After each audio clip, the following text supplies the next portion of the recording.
Okay, so let us move on to the next section, that is latent heat. Okay,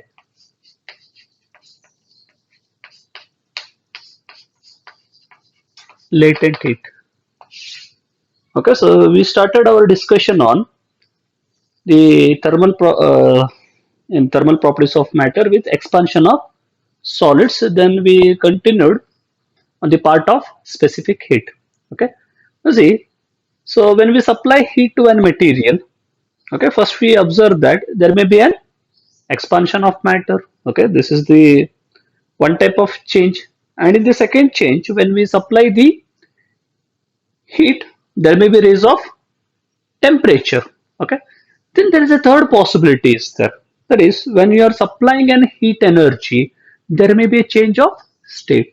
Okay, so what is meant by state? We know that material exists in three state. Okay, so the one state is the material can exist in, first is the solid state. Okay, so material can exist in liquid state, and third one is an, it can exist in the gaseous state. Okay, so in case of earth we have three state. If you go for the uh, central part of the sun, that is core part, then you can find a fourth state, that is called plasma. Okay, but in case of, in our earth we may have three state here: solid state, liquid state, and gaseous state. And you know that when you supply an heat energy, okay, so when you're supplying an heat energy, there may be an conversion of state also. Okay, so ice becomes an water. Okay, when you heat the water, water becomes an ice, so the change of state take place. Okay, now, so why this change of state take place? So definitely it is due to the, okay, so introduction of heat into that material. Okay, if we add heat to the material, if we add heat to the ice, then ice becomes water. Okay, if you remove heat from the water, then its temperature fall, then it becomes an ice, like that. Okay, so let me study in a detailed manner. Okay, so let me take some ice cubes here, ice cube in some container.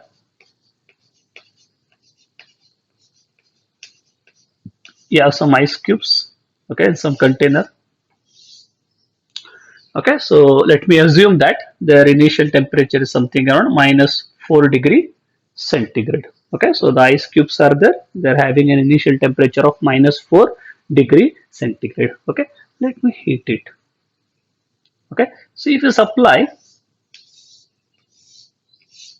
okay, if you supply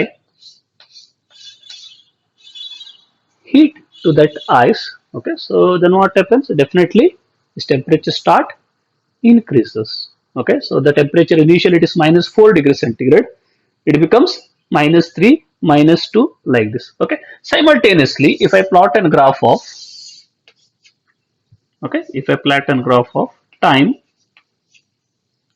okay, time versus temperature,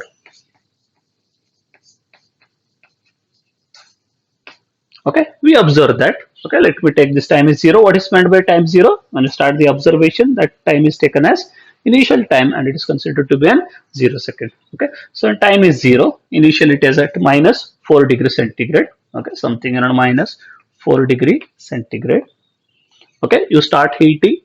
Okay, after 1 minute, let me assume that it becomes -3 degree centigrade. The next minute it becomes -2, -1, like this. Okay, so the temperature goes on, increases, -3, -2, -1, and finally it becomes 0 degree centigrade. Okay, so when it reaches the 0 degree centigrade, and the temperature in the thermometer, and it shows 0 degree centigrade. Okay, next, okay, so still you are supplying the heat energy, but for some interval of time the temperature remains 0 degree only. Okay, for an example, after 1 minute it at a certain -3 degree centigrade, after 2, then 3. So let me assume that after some 4 minutes, okay, it is an assumption only, after 4 minutes it becomes 0 degree centigrade.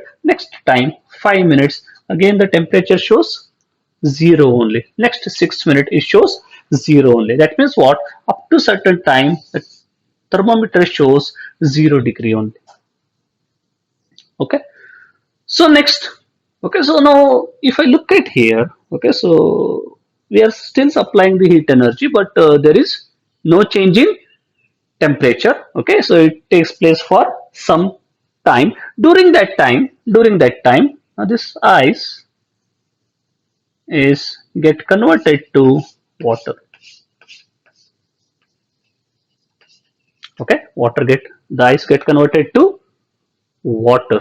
Okay, then if the complete ice get converted to water, okay, at the temperature is 0 degree only. Okay, so therefore we start calling this temperature as the melting point. Start calling this temperature as melting point. Okay, at this particular temperature ice melt. Now this is called melting point of an ice. Okay, how will you define the melting point of an? So in basics we define the melting point as the temperature at which the solid get converted to liquid. Okay, that's called melting point. But in CRT we are defining like this. What is melting point? Very interestingly, at 0 degree centigrade, that is the melting point of an ice. Okay, at 0 degree centigrade, if we observe, okay, if we observe, some part of ices get converted to water, and okay, so the both state coexist. Okay, you can see that some part is ice and some part is water. Okay, at 0 degree centigrade, the both state exist. Okay, below 0 degree centigrade, this H2 molecules, they are complete in the form of solid. Strictly I call it as ice. Okay, at 0 degree, at greater than 0 degree centigrade, you can say that they are completely in the form of an liquid state. Now that state we call it as water. But at 0 degree centigrade, now this both state coexist. Okay, if you keep the water molecules at 0 degree centigrade, then you can observe that some part it is ice and some part it is water. Therefore, this is the perfect definition to define melting point. Okay, so what is melting point? Melting points, the temperature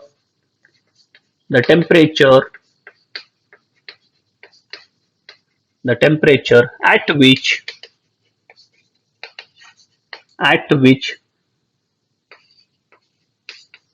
solid state and the liquid state of phase, the solid state, here ice and water, the solid state and liquid state coexist and they are in a thermal equilibrium, and they are in a thermal equilibrium with each other.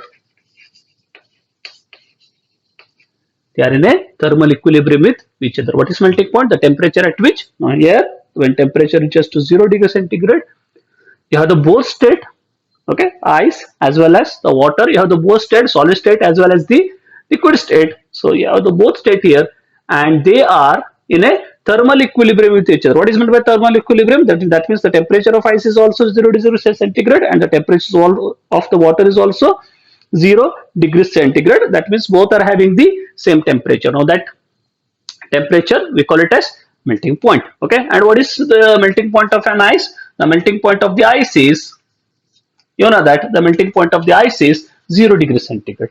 Okay, so in a lower class you know about this data. Okay, so the melting point of ice, they say that 0 degree centigrade. Okay, but it's not actually 100% true.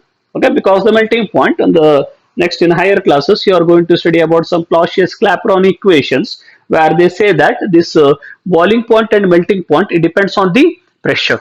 Okay, it purely depends on the pressure. Therefore, the melting point of ice is 0 degree centigrade. It is true when the pressure is 1 atmosphere. Okay, so when you are having the atmospheric pressure, then you can say that it is said to be 0 degree centigrade. So what is meant by 0 degree centigrade? Therefore we redefine in the lower class. They say that the melting point of ice is 0 degree centigrade. Yes, it is correct, but now that melting point is called normal melting point. Okay, so this particular melting point is called normal melting point. What is normal melting point? The temperature. Okay, so the melting point at atmospheric pressure. Okay, at atmospheric pressure, now that is called normal melting point. And what is the normal melting point of an ice? The normal melting point of an ice is 0 degree centigrade. Okay, so this is about the melting point. Okay, so next is, okay, so once it reaches an melting point, okay, then what happens? This completely ice get converted to water. Okay, this complete water, this ice becomes an water. Okay, once it completely get converted to water, you observe that again the temperature start increases. Okay, so again it start increases. Okay, so when it crosses some 10 minutes or like this, again it start increases, so it becomes 1 degree, 2 degree, 3 degree. Okay, so it goes on increases, finally it becomes an 100 degree centigrade.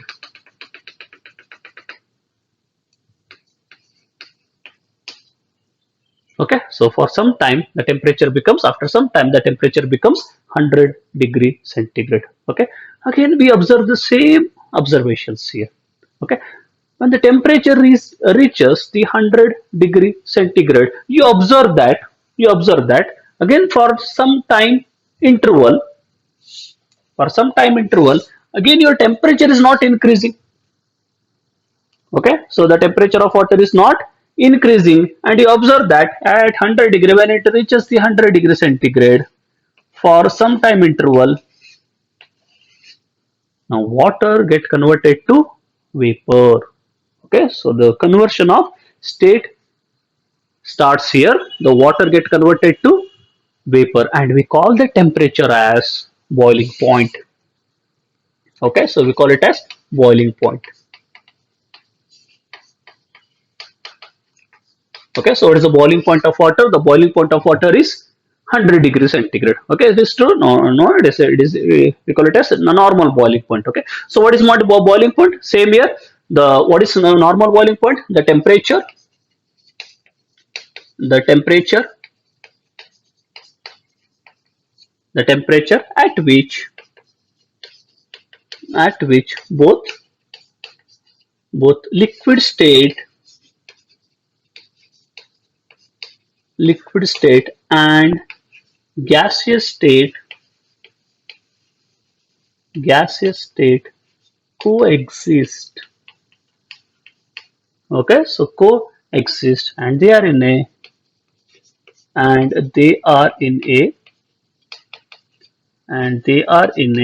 thermal equilibrium,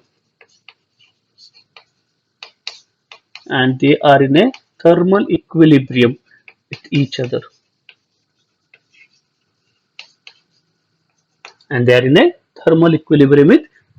Okay, what is the boiling point? The temperature at which both liquid state and gaseous state coexist, and they are in a thermal equilibrium with each other. Okay, again we say that, generally we say that, what is boiling point of water? The boiling point of water is 100 degrees centigrade. Okay, but it's not true, because the pressure, according to Clausius-Clapeyron equations, the boiling point, it also depend on the pressure. Okay, so when it is 100 degrees centigrade at atmospheric pressure, okay, when the surrounding pressure is 1 atmosphere, then you can say that the boiling point is said to be 100 degrees centigrade. Therefore I call it as this is called normal boiling point. The boiling point of the liquid at atmospheric pressure is called normal boiling point, and for water it is 100 degree centigrade. Okay, so this is nothing but boiling point and melting point. Okay, but our main discussion is about latent heat. Okay, our discussion is about latent heat. Okay, so again if you observe the graph of time versus temperature, you can observe that. Okay, so in this particular part the temperature is increasing. Okay, for this time interval there is no change of temperature. So but if I cross that temperature, that time interval, again the temperature start increases. Again after crossing 100 degrees centigrade, it remains constant.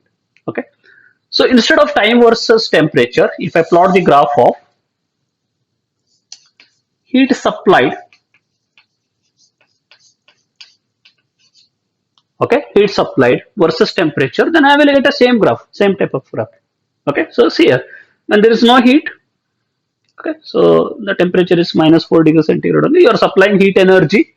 You are supplying the heat energy. That means you are heating the ice. No, when you are heating the ice, definitely the temperature goes on increases, and up to 0 degree centigrade the temperature is increasing. Once it attains at 0 degree centigrade, even though you are supplying heat, the temperature of the material remains constant. There is no increase of temperature. Okay, so in case of specific heat, we say that whenever you supply heat energy, there will be rise in the temperature of a material, and the amount of rise in the temperature of the material, it is decided by the nature of the substance. But in this particular case, even though you are supplying heat energy, temperature is remains constant. Okay, so again, if we cross that heat, okay, again you cross the temperature. As you supply the heat energy, the temperature start increases and it becomes 100 degrees centigrade. Again, if it once it attains the 100 degrees centigrade, even though you are supplying the heat energy, the temperature remains constant. Okay, so far we have discussed that whenever you supply in heat energy, there will be a rise of temperature. Okay, but if you look at this region here, okay, if you look at this region here, if I call this region as AB, okay, if you look at the region AB or CD, you observe that you are supplying heat energy, but there is no change of temperature. Okay, so the question definitely arises, okay, where this heat energy goes. Okay, even though you are supplying the heat energy, where this heat energy is, it is going. Okay, so earlier we can't find a perfect answer, therefore we thought that heat is somewhere hiding inside a material. Okay, it is hiding in the substance, therefore we start calling it as latent. Okay, so latent is a Greek word or Latin word. So that latent means what? It is an its meaning is heat. Okay, sorry, hidden. Latent mean is an hidden. So therefore latent heat is called hidden heat. Hidden heat, that means you're supplying the heat energy and material, that heat is hiding inside the material, therefore they start calling it as latent heat. Okay, so in next observations, okay, so we got that answer. So where this heat is going, if you clearly look at the region AB, okay, if you look at the region AB, you can see that during AB, okay, the temperature is 0 degree centigrade. Okay, so you have an ice state. Okay, so it is ice is there. Okay, so at 0 degree centigrade, you observe that this ice get converted to water. Okay, so what takes place during the 0 degree centigrade? The conversion of state take place. Okay, your ice slowly get converted to water. So now we got the answer now. Okay, so you are supplying the heat energy in a region AB to convert its state. Okay, here conversion of state take place. The solid state get converted to liquid state. Now this is very interesting. During the region 0 to A, there is rise of temperature. There is no change of state. During AB, there is no rise of temperature, but there is a change of state. And during BC, there is no change of state, but there is a rise of temperature. That means what? Whenever there is a change of state take place, there is no change in temperature. And whenever there is a change in temperature take place, there is no change in state. Okay, that means these quantities are totally different. Okay, if the change of temperature take place, that amount of change, it is decided by the specific heat. Okay, whenever the change of state take place, now that quantity, the amount of change, okay, it is decided by which quantity? Latent heat. So what is latent heat? It is a heat which is required to change the state of a material. Okay, if the state is changing, solid is get converted to liquid or liquid is get converted to gaseous, then we call that quantity as latent heat. Okay, are you getting? Okay, so this quantity we are calling it as latent heat. Okay.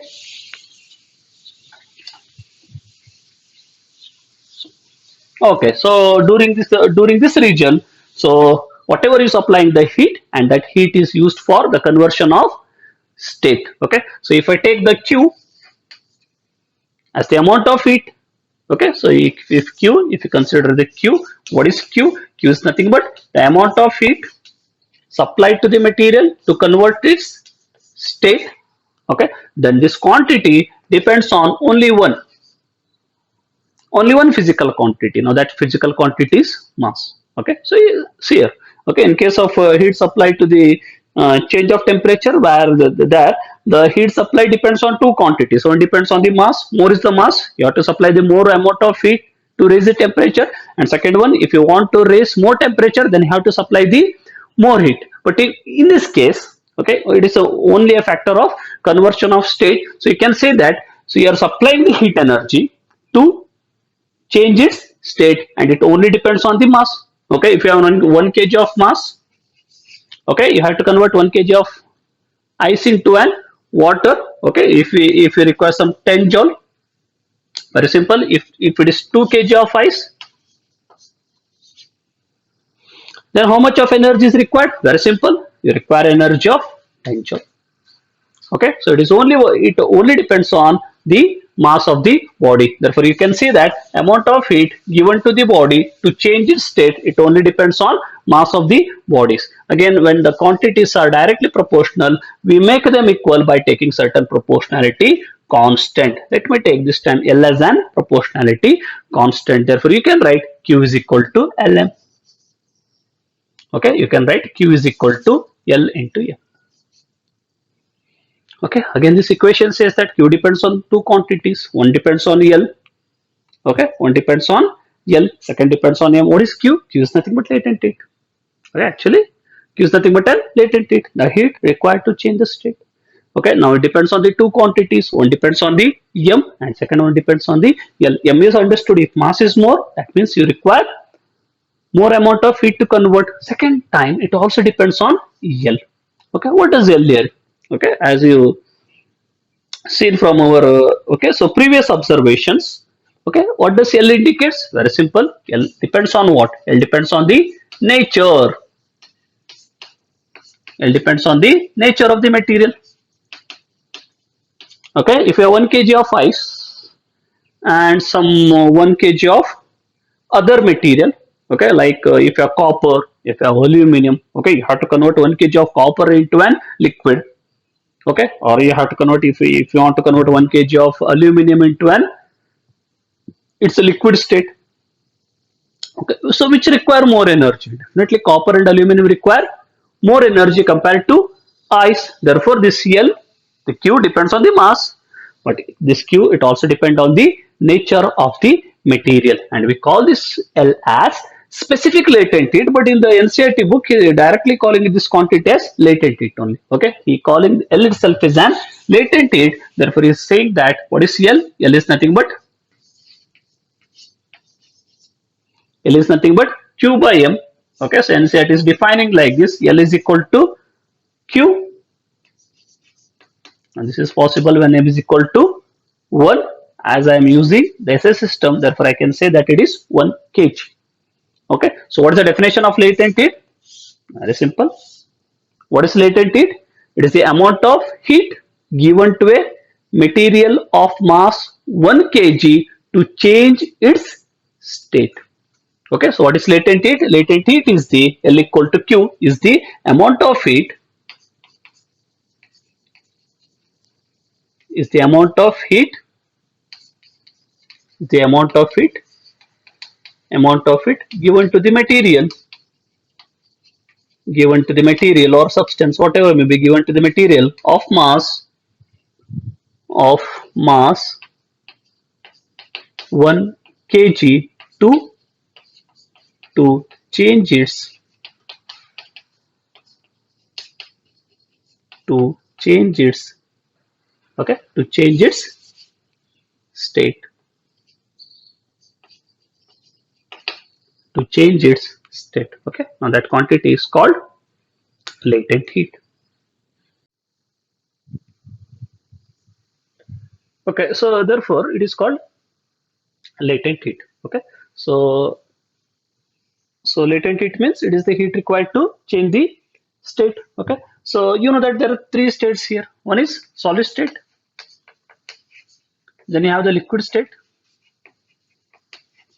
and you have an a vapor or gaseous state. Okay, so solid can become liquid if you raise the temperature. If you supply the heat, then liquid can become an gaseous. Okay, so the amount of heat required to convert solid to liquid is different from, okay, so the amount of heat required to convert liquid to gases. Okay, the experiment says that, okay, and you study in higher classes that the heat supplied to convert solid into liquid. Okay, for example, if I have 1 kg of water, okay, for an example, if I have 1 kg of ice, okay, so if you want to convert 1 kg of ice into an 1 kg of water, 1 kg of water, then you require approximately, I'm saying that something, you require 3.3 into 10 raised to 5 joule. Okay, next, if you want to convert the same 1 kg of water, if you want to convert 1 kg of water into 1 kg of steam, okay, if you heat the water at 100 degrees centigrade, it converted to steam. And for the same 1 kg of water, if you want to convert it into an steam, then approximately you require something 2.26 into 10 raised to 6 joule. That means you require more heat. Okay, you require more heat to convert water into an steam. Okay, so you will study in the higher manner. It all depend on their intermolecular interactions like this. Okay, in the solid state, in the gaseous state, this in the liquid state, the molecules are very far apart. There, the force between them has been decreased. Therefore, it is difficult to convert. Whereas in case of solids, we can convert it easily compared to in liquid state. Okay, therefore, you have two latent heat now. Okay, so one is for the conversion of solid to liquid, and second is for the conversion of liquid to gases. Okay, because these quantities are totally different. Therefore, I am defining two latent heats here. One is called latent heat of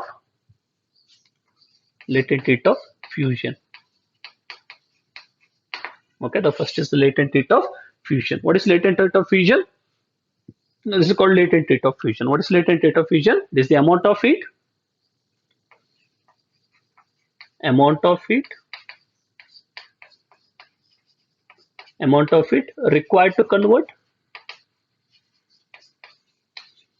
required to convert what is meant by fusion? The reverse process of melting.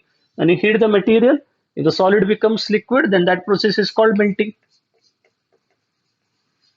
Okay, if you remove the heat from the liquid, okay, if you are keeping in the fridge and if you are removing the heat from it, then the liquid becomes a solid, and that phenomenon is called fusion. That is called latent heat of fusion. The amount of heat required to convert 1 kg of,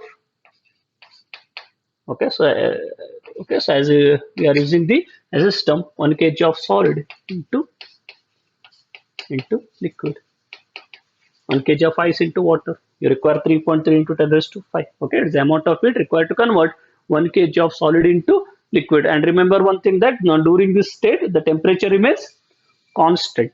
Okay, so temperature is not changing. Okay, so similarly, so one more is that, so if you want to convert 1 kg of water into 1 kg of steam, you require more energy, and this latent is called latent heat of vaporization.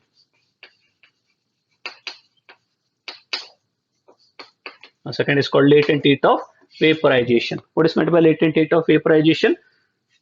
Amount of heat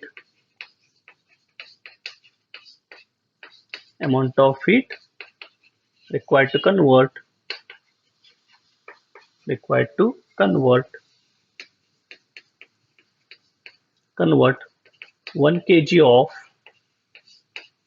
kg of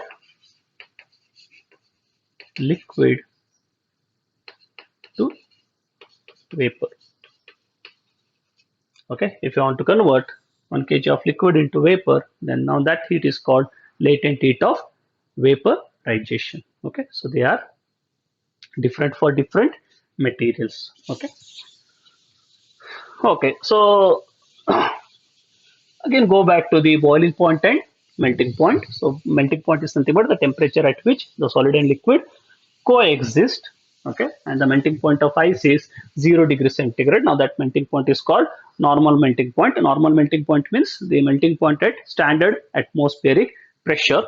Okay, the melting point at standard atmospheric pressure, we call it as normal melting point, and it is 0 degrees centigrade. Okay, because the melting point, it depends on the pressure. Okay, so in a higher level, you are going to study that particular discussion, that is called Clausius-Clapeyron equation. But NCERT, okay, so we go into some brief discussion by using the phase diagram. Okay, now this particular diagram is called phase diagram. Okay, so you can see here. Okay,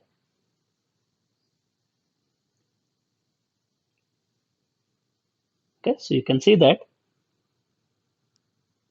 So what is phase diagram? Phase diagram means it is a graph of pressure versus temperature, phase diagrams. Okay, so now usually if you, okay, so if you draw P and T, now such kind of graphs we call it as indicator diagram. Okay, it indicates some process like this. If pressure, if the temperature is increasing, the pressure is increasing. Now such kind of graph we call it as indicator. It indicates, okay, indicates like this. If some in certain process, if the graph is like this, okay, you are increasing the temperature, even though your pressure is kept constant, that means the pressure is constant here. Now, such kind of process we call it as isobaric process. That means what? Now this graph indicate what type of process it is. Okay, if the graph is like this, that means even though you are increasing the pressure, your temperature is constant. Now such kind of graph we call it as isothermal. Okay, so indicate type of an process. Okay, it doesn't indicate which is the material used in this process, that is solid material or liquid material. You can't say like that. Okay, it indicates only the process. But in a phase diagram, you give the picture of both the process, the relation, as well as the state. Okay, so therefore this diagram is called phase diagram.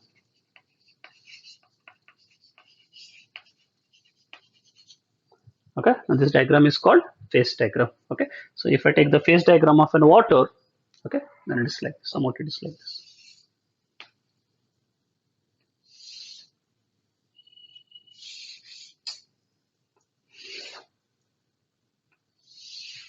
Okay, you can see here. Okay, so I have shown the two here. One is for water, and second is for the carbon dioxide. Okay, so you can see that. So you're indicating the relation of pressure and temperature as well as the state. So now this is in liquid state, the solid state. So now this region is in liquid state and this region is in gaseous state. Okay, so it is in the gaseous vapor state.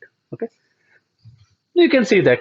Okay, so now see here, this is in pressure, this is temperature. So if I take this particular point here, okay, it indicates some amount of pressure. You can see here, it indicates some amount of temperature. Okay, so for that particular pressure and for that particular temperature, this material is in, the water molecules are in solid state.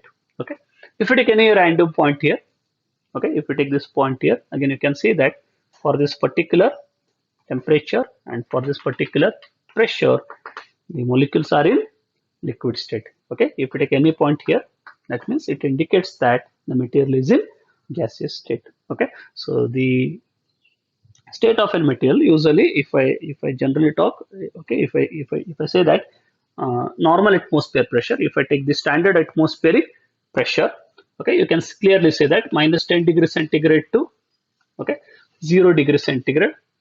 The water molecules, you can directly say that the water molecules are in which state? They are in a ice. They are in a solid state. Okay, so when pressure is 1 atmosphere and the temperature is in between minus 10 to 0 degrees centigrade, you can say that based on this point, if some temperature is there minus 6 degrees centigrade and 1 atmosphere pressure, then you can say that the water molecules are in solid state. Okay, so they are in a state of ice. Okay, so if I take some temperature 60 degrees centigrade, okay, if I ask you to find the state of an water molecules when temperature is at 60 degrees centigrade, you say that it is in liquid state. Okay, it is in water. Okay, the substance is in liquid state. If the temperature is something around 300 degrees centigrade, you can say that they are in a vapor state. Okay, so based on the temperature, okay, so you can give the state of an material, but the state of the material, it also depends on the pressure. Okay, you should know both. Okay, pressure as well as the temperature. Okay, now come to the boundaries now. Okay, now you can see that there is some boundary between the solid and liquid. Okay, you can see here there are some boundaries here. Now it is a boundary between liquid and gas. Okay, now this is a boundary between solid and gas. Okay, so what means what's boundary indicates? Okay, what is the physical significance of this boundary here? Okay, you can see here, if you take this point, okay, for some pressure and for some temperature, you can surely say that the material is in solid state. Okay, but if you take this point, okay, on the other side of the boundary, you can say that the material is in for that particular pressure and for the particular temperature. Now this is in liquid state. Okay, question is, so line is nothing but a set of points. Okay, if you take the set of points here, if you take this particular point here, okay, so what does this particular point indicates? Whether it is solid or liquid state. Okay, now see here, now this is the boundary. Okay, boundary means what? It belongs to both. Okay, that means this particular line, it belongs to both solid as well as the liquid. Okay, that means what? This particular set of points belongs to both solid as well as liquid. Okay, that means what? For this particular temperature, okay, you can see that for this particular temperature, for this particular pressure, material exists in both state, solid as well as the liquid. Okay, are you getting me? The temperature at which the material exists in both state, solid as well as the liquid. Now that particular temperature is called melting point. That means what? This is the melting point. These are the melting point. Okay, so this one is also melting point. As I already said that the melting point is not constant. The melting point of the ice is 0 degrees centigrade at standard atmosphere. Okay, you can see that. Okay, so the experiment says that. Okay, these are all melting point. Okay, so there is no single melting point here. It is a large number of melting point because the melting point depends on the pressure. Okay, so as you can see that if you increase the pressure, if you are increasing the pressure, the melting point is decreasing. Okay, so the melting, now this is a particular behavior of an water where if you increase the pressure, the melting point decreases. But whereas in case of carbon dioxide, okay, you can see the graph here. Okay, for particular carbon dioxide, you can see like this. Again, this is solid state, this one is liquid state, and this one is the gaseous. You can see that as the pressure increases, the melting point of carbon dioxide also increases. But whereas in case of water, this one is somewhat different. Okay, as you increase the pressure, the melting point is not increasing, the melting point is decreasing. Okay, let me go for boiling point. Where is the boiling point? Same here. Okay, so before this point, it is in a liquid state. If you cross this point, then it is called gaseous state. So for this particular temperature, the liquid get converted to gas, and at these points, okay, the material exists in both state, liquid as well as the gaseous state. Definitely these points are nothing but they are the boiling points. And these are all points are boiling point. Again, experiment says that the boiling point depends on the pressure. Boiling point of water is 100 degrees centigrade. It is true when pressure is standard atmospheric pressure. Okay, if the pressure increases, you can see that the boiling point is increasing now. Okay, so as you go to the mountains, the pressure decreases. Okay, as you go to the altitudes, the pressure, okay, as we already studied in the Pascal law, it depends on the height as it goes on. Okay, okay, so on the mountain valleys, the pressure is decreasing. As the pressure is decreasing, the melting point, the boiling point is also decreasing. Therefore, it is difficult to cook. Okay. So now you can see here, now these are nothing but boiling point. So as the pressure increases, the boiling point also increases. Now come to this particular regions it is. Okay, sometimes you can see that. Okay, when you burn the wood, okay, or when you went to some campfires, okay. So what does take place now? That particular wood is directly converted to gas vapor, okay. It doesn't convert it to water. Now, you can see that at low pressure, okay, at very low pressure, if we heat the ice at low pressure, and okay, so below some 1 atmosphere, so if we heat the ice, then what does take place? Now see here, now this is directly solid get converted to gaseous, okay. At high temperature we can say that the solid first become liquid, then liquid becomes gaseous. When you heat an ice become water, then water get converted to vapor, okay. But at a low pressure, when you heat the ice, then directly ice get converted to gas. It doesn't undergo an liquid state, okay. Therefore, you can say now this is possible, okay. So now that one is called melting, second is called boiling, and these points are called sublimation points. These are called sublimation points. What is sublimation points? Sublimation points, okay, the temperature at which what?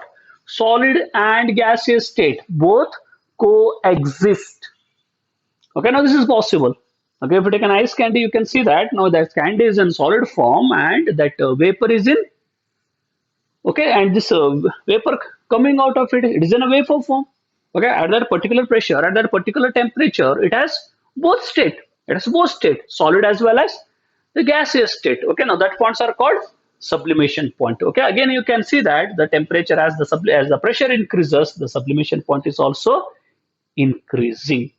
Okay, now same is for the carbon dioxide. The behavior is somewhat different. It is okay. So the melting point proportional to pressure, boiling point proportional to pressure, and sublimation point is also proportional to pressure. Okay. Now there is one interesting point is there. Okay, if you look at the graphs here, you can see this point. Okay, so this is a point, melting point, where the both state coexist, solid as well as the liquid. Okay, in this curve where the point is there, on that points, the both state coexist, liquid and gaseous. On the sublimation point, the solid and gaseous. But if you look at this point here, a single point here, where all these three curves intersect, okay, where all these three coexist, because this point belongs to solid. Okay, it is surrounded by solid. This point is surrounded by liquid. This point is surrounded by gaseous. That means this particular point belongs to all the three materials. Okay, so now this is very interesting. Okay, so if we take water, okay, at 273.16 Kelvin, 273.16 Kelvin, and at pressure of 6.11 into 10 raised to minus 3 Pascal. Okay, 6.11 into 10 raised to minus 3 Pascal, and at 273.16 Kelvin, if this is the pressure and this is the temperature. Okay, so now this is a point here. Now at that point, the temperature is 273.16 and the pressure is 6.11 into 10 raised to minus 3 Pascal. At this particular temperature and pressure, all these three states coexist. You can see the solid state as well as the liquid state as well as the gaseous state. Now that point is called triple point. And this particular point is called triple point. Again, this triple point is the characteristic of an material. Every material has got some triple point. Okay. Thank you for your kind attention.